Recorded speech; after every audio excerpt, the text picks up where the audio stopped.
Now at 5, Joplin manufacturer Boyd Metals announces an expansion creating new jobs. Plus, how Mercy Hospital's infection unit is preparing for the winter virus season. And Ukraine's president visits the White House. I'm Natalie Brand with his request for additional funding and why it's facing pushback from some lawmakers on Capitol Hill. The 4 states' most watched news starts now. Missouri Governor Parson joined Boyd Metals in Joplin today to help announce their upcoming expansion. This is KOAM News at 5. I'm Dow Quick. In this Since area, they opened in 1991, Boyd Metals' Joplin location has undergone 2 previous expansions.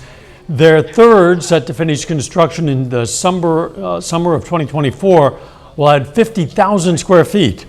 The expansion will improve safety conditions for workers and provide more room to store material. With this expansion also comes 12 new positions, opening up more jobs to local citizens. Number one, it's another small business expanding in our state, and we've had tremendous success with that. And I think when you look at Boyd Metals here in Joplin, you know, what this means to the community, what this means for investment, more jobs, you know, and really giving people, a shot at the American dream. Boyd Metals invited government officials and employees to sign a beam used in construction to commemorate the event. The medical community is dealing with a rise in seasonal illnesses, which now includes COVID. Experts say this uptick is the new normal in a world with COVID as an endemic disease. With the first FDA-approved RSV vaccine now available for anyone 60 years or older, it's perfect timing for RSV peak season that starts in November. But the RSV vaccine isn't the only vaccine updated for the upcoming season. This year, they're not calling it a booster. They are calling it the updated COVID vaccine. So it is very targeted to the XBB variant family. And that is what is circulating in our community. We see that in the watershed reports that we get for our areas. Stokes says the new COVID vaccine will most likely be at pharmacies or health departments. Pretty nice weather at the moment. Let's check in with Chief Meteorologist Doug Heddy. Yeah, it really started to heat up as we got into the afternoon hours. Temperatures right now, most of us are sitting mid 80s, even a few upper 80s once you get out across our western counties. We did see a couple little thunderstorms kind of pop through early this afternoon. You can see a few more starting to pop up in our far western counties. So this wave is going to push in and kind of flare up a little bit, and then we'll get a secondary wave late tonight into tomorrow morning. Next couple hours mainly dry, but thunderstorms increase as we go through the evening hours. You can see them starting to pick up by 9 p.m. Very scattered as we go through about midnight, and then after about 3 o'clock in the morning, then they start to pick up again, a little bit more widespread than what we're going to see over the next few hours. Also a severe threat Saturday. We're going to talk about it all here in just a bit. See you soon. Students from Pineville Elementary School got to dive into a tour of the Turtle Hospital in Florida. Through a video call, they explored the hospital and learned about their permanent residents. Students also got to meet Montel, the turtle they adopted. Earlier in the semester, the students raised $35 to support Montel's rehabilitation and care. School says the lessons from the fun tour will not only apply to the classroom, but also to the rest of their lives. 7th grade talks about percentages. They talk about ratios. So we will talk about Montel's weight compared to turtles in the wild that are green turtles. We will use our graphing skills to find the longitude and latitude of where he would have went if he wasn't a permanent resident at the hospital. Use biodegradable straws and stuff, and like make sure, like if I see a piece of trash or something, I throw it away. That way that they don't get into the oceans, because then it can harm the turtles, and we don't want that. The students will receive monthly updates on Montel's progress. You can also adopt a turtle yourself for $35 a year. You can find more information on our website, koamnewsnow.com. The Biden administration is granting temporary legal status to nearly 500,000 Venezuelan migrants who are already in the U.S. The move comes as the number of border crossings returns to near record levels. Federal officials closed a point of entry in Eagle Pass, Texas yesterday due to a surge of asylum requests. In El Paso, officials are seeing more than 1,800 migrants per day. Ukraine's President Volodymyr Zelensky today delivered a stark message to U.S. lawmakers. He needs their help, he says, in order to save his country. But not everyone in Washington is willing to help. Reporter Natalie Brand has more details from the White House. Ukraine's President Volodymyr Zelensky made his second wartime visit to the White House. Mr. President, how important is this visit? It comes as President Biden is pushing Congress to approve an additional $24 billion in military and humanitarian aid to Ukraine. We would like additional resources from the Congress on October 1st to be able to ensure that there's no disruption in the supply of funding to Ukraine. Zelensky spent the morning making his case on Capitol Hill in a series of private meetings. We spoke about so many details, but it will be between us. Sorry. Thank you. Lawmakers say Ukraine's president painted a stark picture of the situation on the ground. If we step away from supporting them, the Russians will win this war. He was very clear about that. But the White House funding request is facing growing opposition from some Republicans who have raised concerns about spending and accountability. The question, though, for the United States is, what is it that we are trying to accomplish and at what cost? I mean, we're going to spend another $100 billion? For what? Republicans who support additional funding say the U.S. cannot afford to let Russia win. The majority of the majority support this. I know there's some dissension on both sides, but I said a war of attrition is not going to win this. And that's what Putin wants. Even as Zelensky was in the Capitol Thursday, the fight over funding the U.S. government to avoid a shutdown took a new turn on the House floor. The yeas are 212, the nays are 216. The resolution is not adopted. Hard-right Republicans again blocked a move to vote on a Pentagon spending bill. I had two people flip. Speaker Kevin McCarthy thought he had the votes to pass. Natalie Brand, CBS News, the White House. The Pentagon spending bill is typically the easiest of the 12 appropriation packages to pass, prompting some lawmakers to say the odds of a shutdown have gone up. Lawmakers need to pass something by the end of the month just to keep the government running. Rupert Murdoch, who assembled a media empire that includes Fox News, is stepping down as chairman of Fox Corporation and News Corp. His son, Lachlan Murdoch, will become the sole chairman of both companies. The elder Murdoch made the announcement today in a memo to employees. He wrote in part, quote, "The time is right for me to take on different roles," end quote. Still ahead, keeping infants safe. A new report shows that babies continue to die in products that have already been deemed unsafe. I'm Usher Qureshi with one father's tragic story that he hopes will save other children. And next in Health Watch, how the time of day you exercise can impact your risk of diabetes. Topping today's Health Watch, more than 55 million people are suffering from the degenerative and incurable brain disease Alzheimer's. But scientists say this is an exciting time with real progress being made. Clinical trials show 2 drugs now seeking regulatory approval are able to slow the progress of the disease. And scientists say others which show promise are in development. For the first time, we can see that Alzheimer's disease is no longer intractable. We have a very clear path to reducing the severity and slowing disease progression in Alzheimer's disease. So that's really encouraging for all of the other therapies that are sort of up and coming, is that we actually can do something to better this disease. University College London is already planning trials with Alzheimer's patients for its drug in development. Anticipating an increase in COVID infections over the fall and winter, the Biden administration is once again offering free at-home tests, up to 4 per household.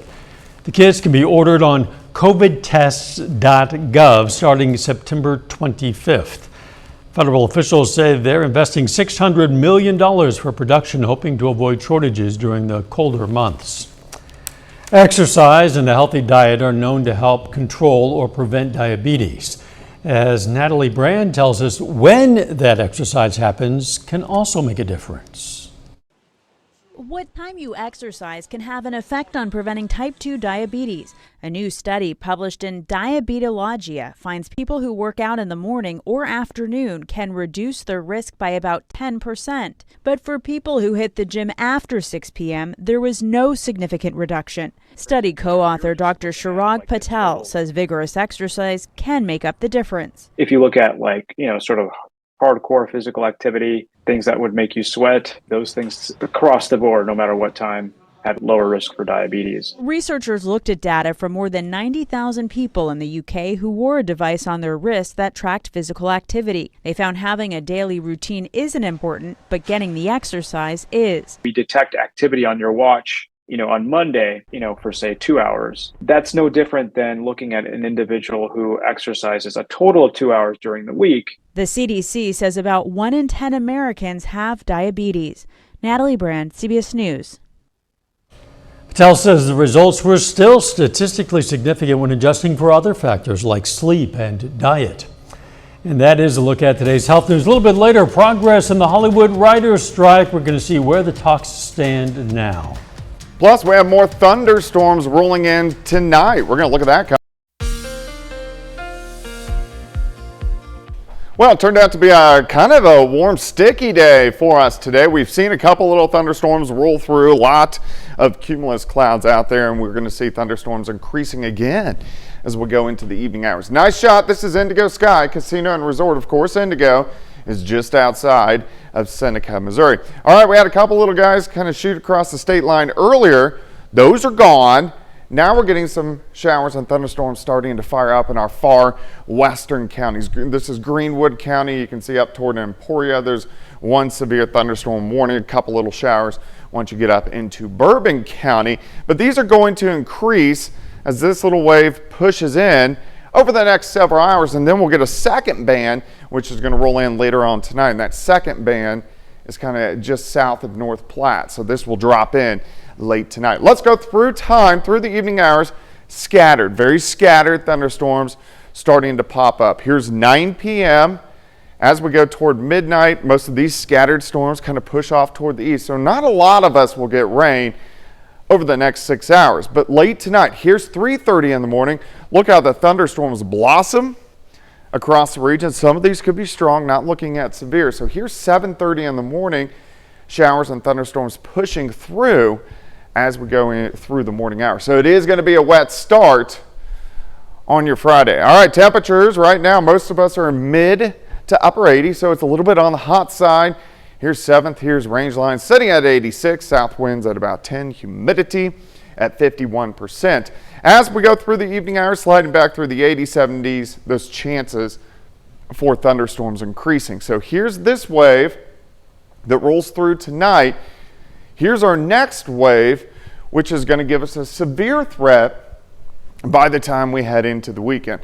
All right, let's break this down. So the noon hour tomorrow, rain starting to decrease. Then we look pretty good during the afternoon. High temps right around 80 degrees. Tomorrow night, pretty calm. Clouds will start to increase. On Saturday morning, late morning into the early afternoon, we could get a few scattered thunderstorms that kind of shoot through. We warm into the mid upper 80s during the afternoon. Now, here's 6 p.m. on Saturday. We'll start to focus our attention out to the west along the I-35 corridor. Scattered thunderstorms blow up. Here's 9 p.m., 10 p.m. Saturday evening. Some of those could be strong to severe, and then we'll start to shift out of here just in time for Sunday. All right, rain potential all the way into about Sunday morning. We'll have to see where the storms set up tonight, but a lot of areas can pick up an additional 1, 2, 3, maybe even 4 inches of rain as we go through the next 2.5 days.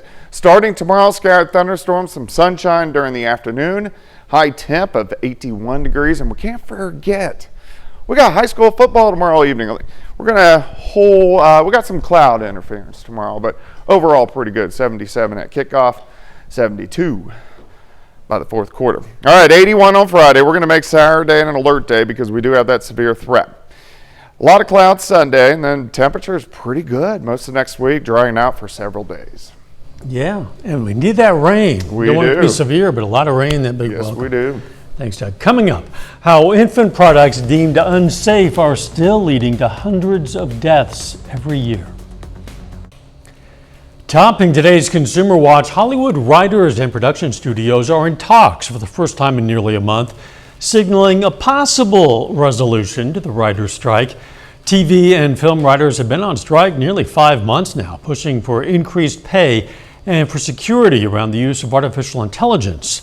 While industry analysts say negotiations are likely far from over, reports suggest there is something different with this latest round of talks, especially with the CEOs from some of the major studios actually in the room.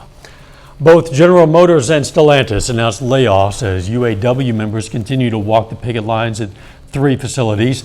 GM laid off around 2,000 workers at its Fairfax assembly plant in Kansas City, Kansas, while Stellantis laid off 68 employees at a plant in Ohio and will likely lay off another 300 workers at factories in Indiana. These layoffs come as the strike nears the 1-week mark, with more employees potentially joining the picket line. A new government report shows 160 children die every year in accidents associated with nursery products. Usher Qureshi tells us why.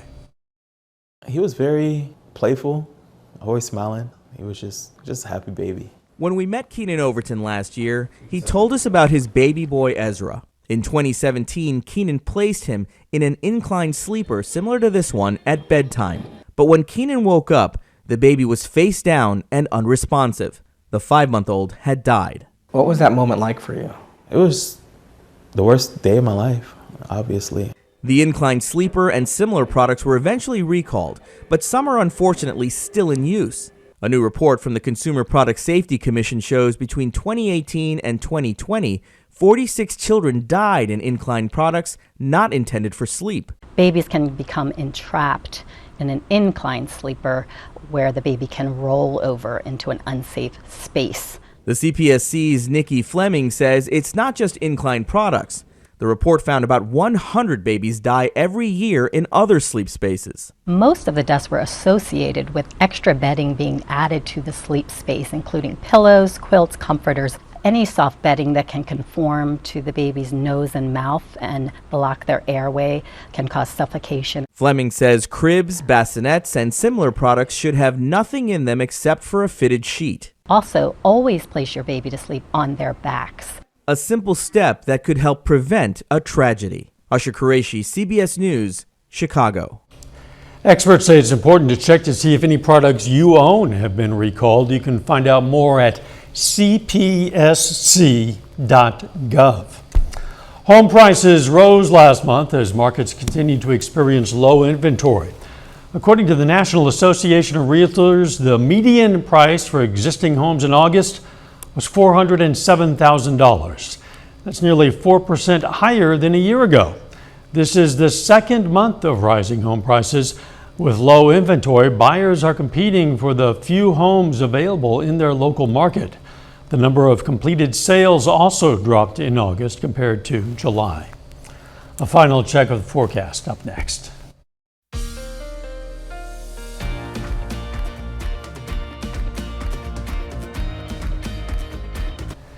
Up next on the CBS Evening News, how the Salton Sea in California is causing a string of health issues among nearby residents. Then on KOAM News at 6, we're going to have more on how Mercy Hospital is preparing for the winter virus season. Plus, how the Jasper County Sheriff's Office is going to use a $15,000 donation. And we're going to hear from the Pitt State Gorillas as they look to stay undefeated, taking on Nebraska Kearney this weekend. Stay with us for the CBS Evening News and then KOAM News at 6. Temps climbed a bit today, but the weather overall pretty nice. Yeah, it's turned out to be a nice afternoon. We are going to get some scattered thunderstorms this evening, very hit and miss, but a much more widespread band is going to roll in late tonight and through tomorrow morning, a high temp of 81. We're going to make Saturday an alert day, and this is going to be for Saturday mid to late evening with a severe threat and heating up, high temp 87. Thanks for joining us. CBS Evening News is next, and of course, we're going to be right back here for KOAM News at 6. See you then. Let's make it a great evening.